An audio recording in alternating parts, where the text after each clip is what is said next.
Personally 5.2 के question number 1 का question number 2 हल करेंगे, है ना।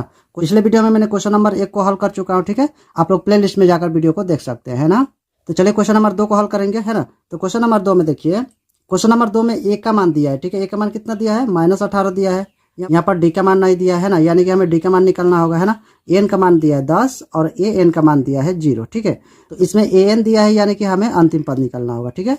तो अंतिम पद का फॉर्मूला हो जाता है ए एन बराबर ए प्लस एन माइनस 1 गुणे डी, ठीक है। तो इस फार्मूला पर क्वेश्चन को हल करेंगे, ठीक है। तो जो दिया है उसे लिख लेते हैं, ठीक है। तो लिखेंगे दिया है,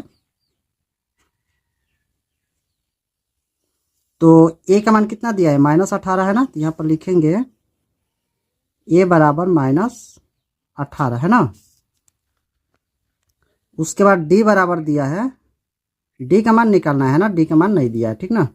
और एन बराबर दिया है 10, है ना। और ए एन बराबर हो जाएगा 0, है ना। तो ए वाला फार्मूला पर बैठाकर मान निकालेंगे, ठीक है। तो चलिए फार्मूला लिख लेते हैं ना। लिखेंगे यहाँ पर ए एन बराबर ए प्लस एन माइनस 1 इंटू में हो जाएगा डी, ठीक है। अब बारी बारी से मान भरेंगे और इसे बनाएंगे, है ना। तो ए का मान कितना है, -18 है, -18, ठीक है। और उससे पहले यहाँ पर देखिए ए एन का मान दिया है 0, है ना, यानी ए एन का स्थान पर क्या लिखेंगे, 0 लिखेंगे, ठीक है। प्लस एन का मान कितना है, यहाँ पर देखिए 10 है, 10 माइनस 1 है। तो डी का मान हमें निकालना होगा, ठीक है। तो यहाँ पर लिख लेंगे डी। इधर 0 है तो 0 रहेगा, है ना।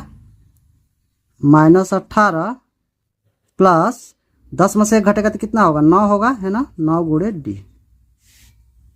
फिर से एक बार लिखेंगे, प्लस 9 और डी को गुणा करेंगे तो क्या हो जाएगा, 9 डी होगा, है ना। उसके बाद हमें क्या निकालना है, डी का मान निकालना है, ठीक है। तो डी का मान निकालना है, इसीलिए डी को क्या करेंगे, बराबर के इस पर कर लेते हैं, ठीक है। यहाँ पर 0 है, 0 का कोई वैल्यू नहीं है, ठीक है। तो इस पर कर लेते हैं 9 डी बराबर, पहले से क्या है, -18 है, ये प्लस है तो ये हो जाएगा माइनस, है ना।